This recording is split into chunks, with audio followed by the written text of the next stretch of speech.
Aleluia, Senhor. Receba a nossa adoração, Senhor. Aleluia.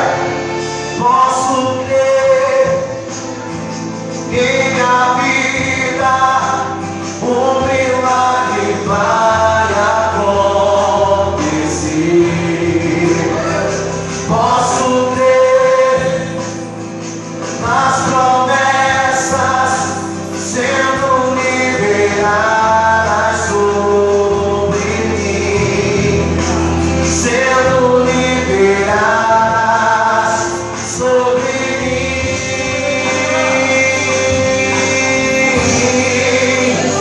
Posso crer que minha vida um milagre vai acontecer. Posso ver nessa noite aqui as promessas sendo liberadas sobre ti, sendo liberadas sobre ti.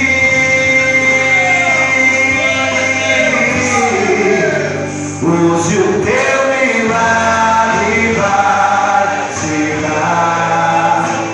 Eu vou ver, não vou duvidar do isso que foi pago ali na cruz e da vitória.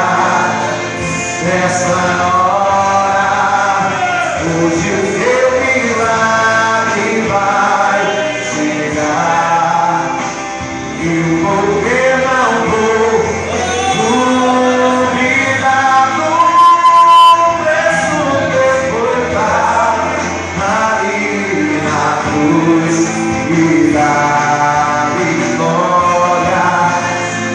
Nessa hora, eu vim aqui nessa noite trazer decreto de vitória para a tua vida. Eu estou aqui no nome de Jesus para trazer através da palavra de Deus cura, libertação e avivamento para a tua vida. Porque você nessa noite está aqui. O que você quer que Ele te faça nessa noite? Aleluia! Tem milagre nessa noite para acontecer sobre a mim, sobre a tua vida.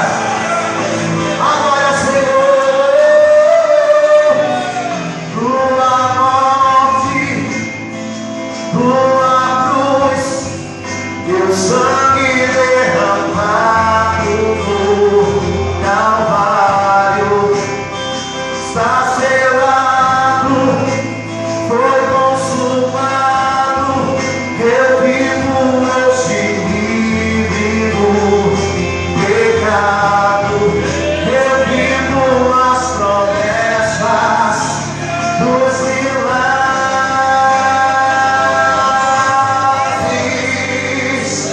Tua morte, tua cruz, teu sangue derramado no Calvário, está selado, foi consumado.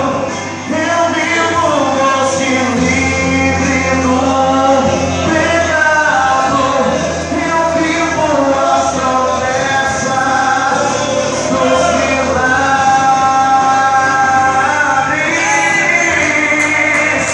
Hoje o teu milagre vai chegar.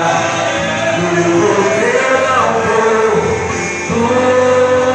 duvidar do preço que foi pago ali naquela cruz. Deus tem vitória nessa noite para mim, na sua vida.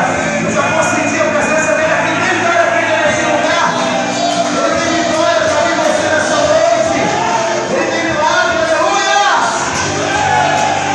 Eu preciso, Senhor. Você não está aqui nessa noite, irmãos. Seja qual for o teu problema, conta com o Senhor Jesus nessa noite. Não interessa o que você está passando, mas o dono da tua vida está aqui para te ajudar. O Senhor milagre vai chegar. Eu vou ver, não vou